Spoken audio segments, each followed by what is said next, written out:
ನಾವಿವತ್ತು 10ನೇ ತರಗತಿಯ BT ಪಾಠ ಪುಸ್ತಕದ 3ನೇ ಘಟಕವಾದಂತಹ ವಿಜ್ಞಾನ ದರ್ಪಣ ಅನ್ನುವುದರ ಮೊದಲ ಕವನ ವಿಜ್ಞಾನಿಗೆ ಅನ್ನುವುದನ್ನು ನೋಡುವ.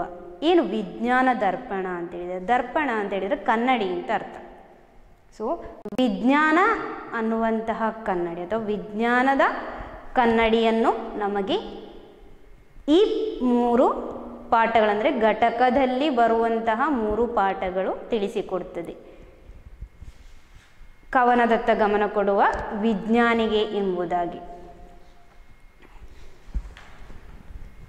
ವಿಜ್ಞಾನಿಗೆ ಅನ್ನುವಂತಹ ಕವನವು ವಿಜ್ಞಾನದಿಂದ ನಮಗೆ ಆದಂತಹ ಲಾಭಗಳನ್ನು ತಿಳಿಸಿಕೊಡ್ತದೆ.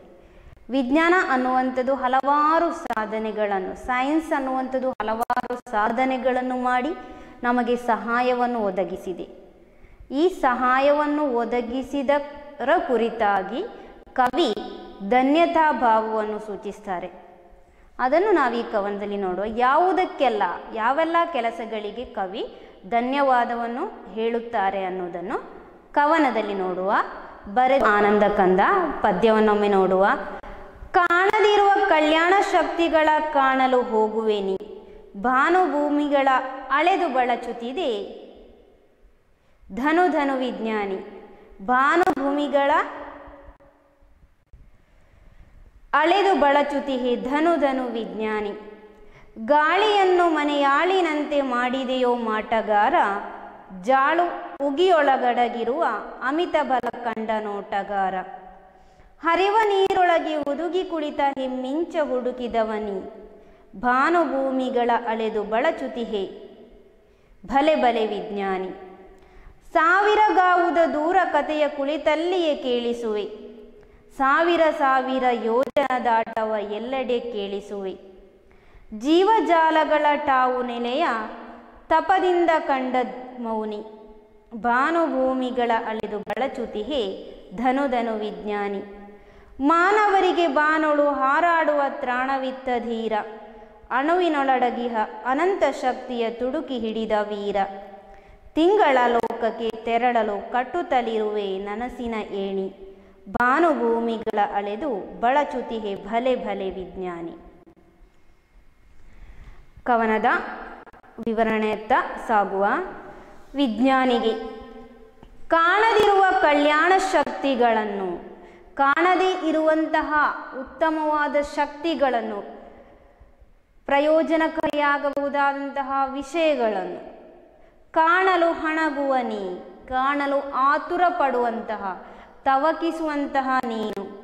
ಭಾನುಭೂಮಿಗಳ ಅಳೆದು, ಭಾನು ಆಕಾಶ ಭೂಮಿಗಳನ್ನು ಅಳೆದು ಬಳಚುತ್ತಿಹೆ ಧನು ಧನು ವಿಜ್ಞಾನಿ, ಬಳಚುತ್ತಾ ಇರುವಂತಹ ಧನು, ಅಥವಾ ಇಲ್ಲಿ ಧನು ಅಂತೇಳಿ ಸೂಚಿಸುವಂಥದ್ದು ಧನ್ಯವಾದ ಎಂಬುದಾಗಿ, ಅಥವಾ ಧನ್ಯವಾದ ಕೃತಜ್ಞತೆಯ ರೂಪದಲ್ಲಿ ಕವಿ ಹೇಳ್ತಾ ಇದ್ದಾರೆ. ಕಲ್ಯಾಣ ಶಕ್ತಿ, ಸಾಧಾರಣ ವ್ಯಕ್ತಿಗಳಿಗೆ ಕಾಣದೇ ಇರುವಂತಹ ಶಕ್ತಿಗಳನ್ನು ಕಾಣಲು ಹಣಗುತ್ತಾ ಅದರ ಪ್ರಯೋಜನವನ್ನು ಎಲ್ಲರಿಗೂ ನೀಡುವಂತಹ ಮತ್ತು ಭಾನು ಭೂಮಿ ಅನ್ನುವಂತಹ ಈ ಎರಡನ್ನು ಅಳೆದು ಬಳಚುತ್ತಾ ಇರುವಂತಹ ವಿಜ್ಞಾನಿಯೇ ನಿನಗೆ ಧನ್ಯವಾದ ಎಂಬುದಾಗಿ ಕವಿ ಸೂಚಿಸ್ತಾರೆ. ನಂತರ ಏನು ಹೇಳ್ತಾರೆ ನೋಡಿ. ಗಾಳಿಯನ್ನು ಮನೆಯಾಳಿನಂತೆ ಮಾಡಿದೆಯೋ ಮಾಟಗಾರ. ಗಾಳಿ ನಮಗೆ ಗೊತ್ತಿದೆ ಅಲ್ವಾ. ಇನ್ನೇನು ಬೇಸಗೆಯ ಸಂದರ್ಭದಲ್ಲಿ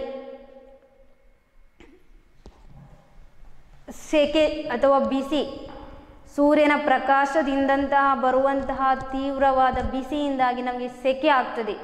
ಆ ಸಮಯದಲ್ಲಿ ನಾವೇನು ಮಾಡ್ತೇವೆ, ಎಲ್ಲೇ ಇದ್ದರೂ ಕೂಡ ಮನೆಯೊಳಗೆ ಫ್ಯಾನ್ ಹಾಕಿ ಕೂತ್ಕೊಳ್ತೇವಲ್ವ.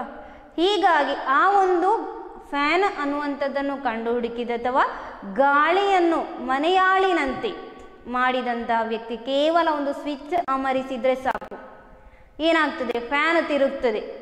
ಆ ಫ್ಯಾನ್ ತಿರುಗಿದಾಗ ಸುತ್ತಲೂ ಗಾಳಿ ಪಸರಿಸಿಕೊಳ್ತದೆ. ಹೀಗೆ ಇಂತಹ ಗಾಳಿಯನ್ನು ಫ್ಯಾನ್ ತಿರುಗುವ ಹಾಗೆ ಮಾಡಿದಂತಹ ವ್ಯಕ್ತಿ ವಿಜ್ಞಾನಿ.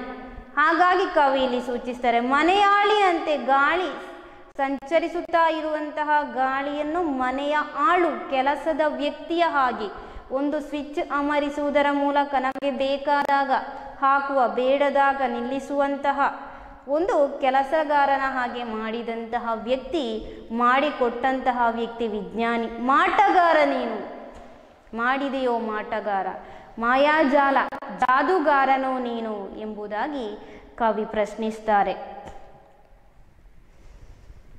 ಜಾಳು ಉಗಿಯೊಳಗಡಗಿರುವ ಅಮಿತ ಬಲ ಕಂಡ ನೋಟಗಾರ.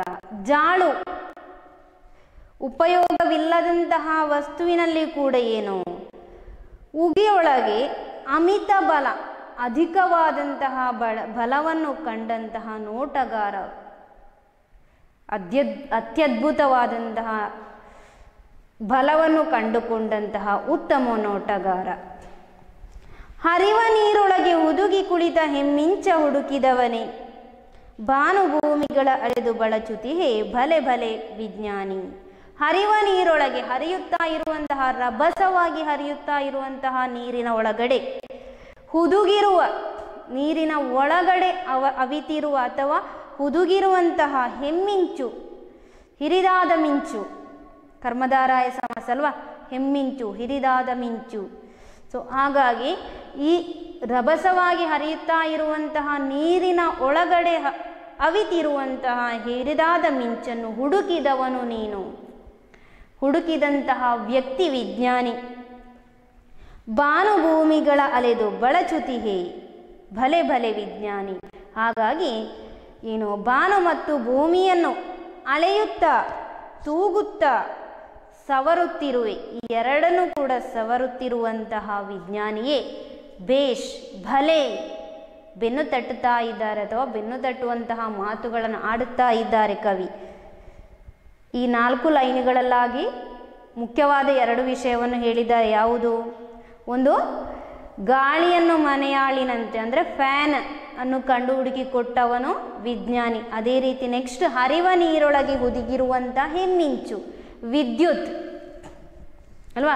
ಹರಿಯುವಂತಹ ನೀರಿನಿಂದಾಗಿ ನಮಗೇನು ಸಿಗ್ತದೆ, ಅದರ ರಭಸದಲ್ಲಿ ಅದರ ಒಳಗಡೆ ಅವಿತಿರುವಂಥ ಆ ಮಿಂಚು, ಪವರ್ ನಿಂದಾಗಿ ನಾವು ಯಾವುದನ್ನು ಈಗ ಕಾಣ್ತಾ ಇದ್ದೇವೆ, ವಿದ್ಯುತ್ತನ್ನು ಪಡೆಯುತ್ತಾ ಇದ್ದೇವೆ, ನೀರಿನಿಂದ ವಿದ್ಯುತ್ತನ್ನು ಸಂಪಾದಿಸ್ತಾ ಇದ್ದೇವೆ, ಅದನ್ನು ಹೇಳ್ತಾ ಇದ್ದಾರೆ. ಹರಿವ ನೀರಿನ ಒಳಗಿನಿಂದ ಕುಳಿತಂತಹ, ಹುದುಗಿ ಕುಳಿತಿರುವಂತಹ ಮಿಂಚಿನಿಂದ ಯಾವುದನ್ನು ಕಂಡು ಹುಡುಕಿದೆ ವಿಜ್ಞಾನಿ ನೀನು?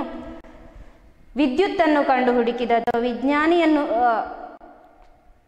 ವಿದ್ಯುತ್ತನ್ನು ಕಂಡು ಹುಡುಕಿದೆ. ಹಾಗಾಗಿ ನಿನಗಿದು ಭಲೆ ಭಲೆ, ಶ್ರೇಷ್ಠ ವ್ಯಕ್ತಿ, ನಿನಗಿದು ವಂದಿಸುತ್ತಾ ಇದ್ದೇನೆ ಎಂಬುದಾಗಿ ಕವಿ ಸೂಚಿಸ್ತಾರೆ.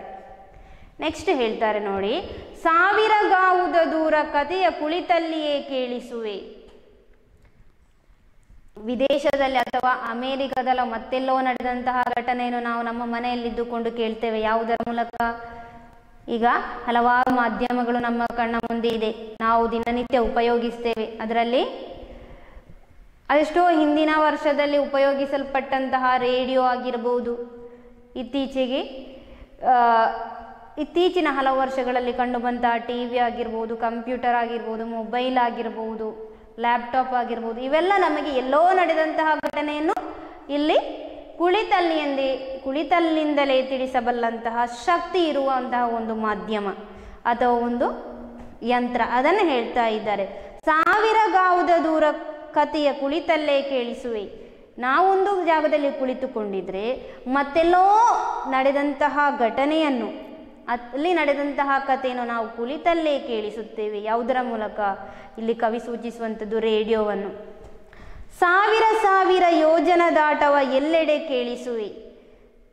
1000 ಯೋಜನ ದೂರದಷ್ಟು ಅಲ್ಲಿ ನಡೆದಂತಹ ಆಟವನ್ನು, ಏನೇ ವಿಷಯವಾಗಿರಲಿ ಅದನ್ನು ಕುಳಿತಲ್ಲೇ ಕೇಳುವ ಹಾಗೆ ಆಗ್ತದೆ ಎಂಬುದಾಗಿ ಇಲ್ಲಿ ಕವಿ ಮುಖ್ಯವಾಗಿ ಸೂಚಿಸುವಂಥದ್ದು ರೇಡಿಯೋ, ಟಿ.ವಿ ಮುಂತಾದಂತಹ ವಸ್ತುಗಳನ್ನು. ಈ ಮೂಲಕವಾಗಿ ನಮಗೆ ಎಲ್ಲೋ ನಡೆದ ಘಟನೆಯನ್ನು ನಮ್ಮ ಮನೆಯಲ್ಲಿದ್ದುಕೊಂಡೇ ಕೇಳುವಂತಹ ಒಂದು ಅವಕಾಶವನ್ನು ಮಾಡಿಕೊಟ್ಟವರು ವಿಜ್ಞಾನಿ. ಹಾಗಾಗಿ ವಿಜ್ಞಾನಿಗೊಂದು ಧನ್ಯವಾದ, ವಿಜ್ಞಾನಿಗೊಂದು ಕೃತಜ್ಞತೆ ಎಂಬುದಾಗಿ ಹೇಳ್ತಾರೆ. ಜೀವಜೀವಿಗಳ ಠಾವು ನೆಲೆಯ ತಪದಿಂದ ಕಂಡ ಮೌನಿ, ಭಾನುಭೂಮಿಗಳ ಅಳೆದು ಬಳಚುತಿಹೆ ಧನು ಧನು ವಿಜ್ಞಾನಿ.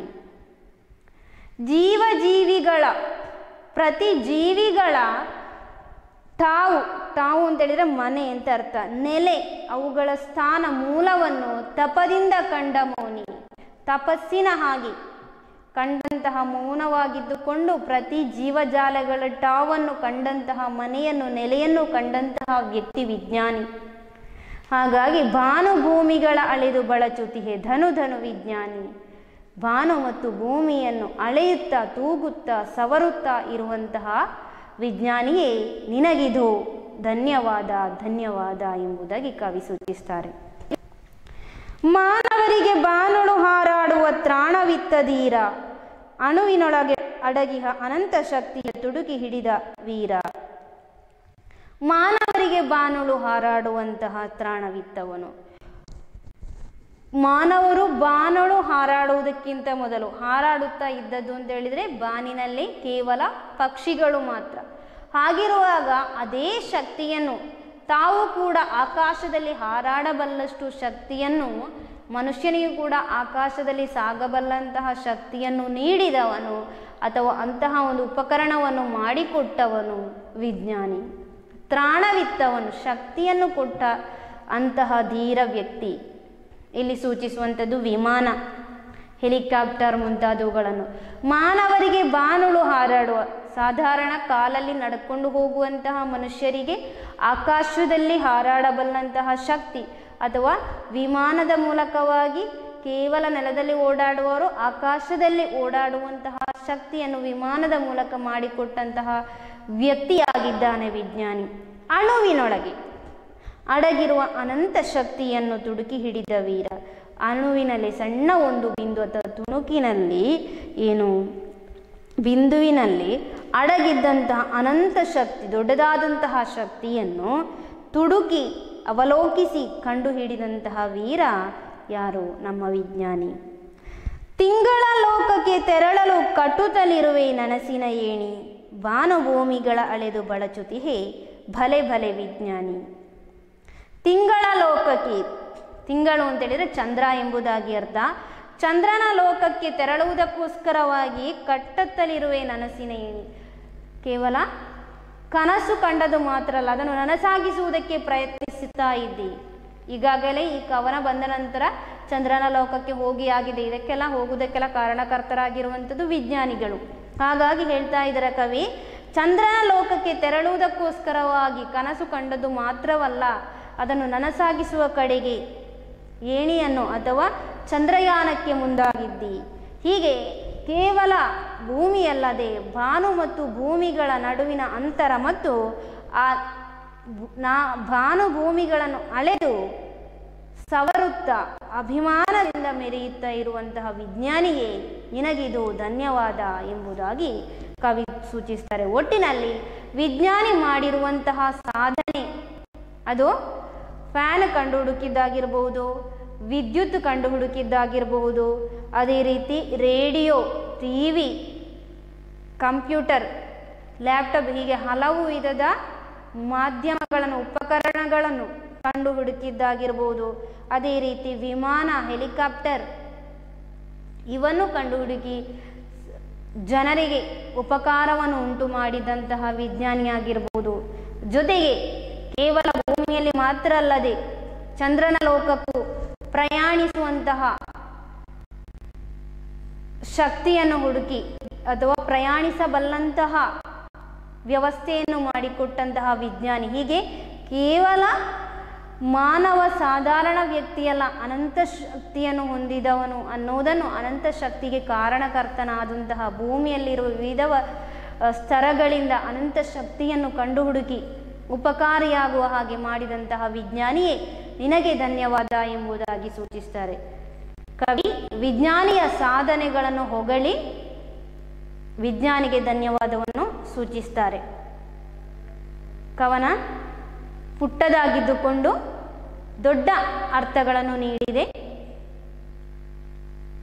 ಚೊಕ್ಕದಾಗಿ ಚಿಕ್ಕದಾಗಿ ಉತ್ತಮ ಅರ್ಥವನ್ನು ವ್ಯಾಖ್ಯಾನವನ್ನು ನೀಡಿರುವಂತಹ ಕವನವಾಗಿದೆ ವಿಜ್ಞಾನಿ ಅನ್ನುವಂಥದ್ದು.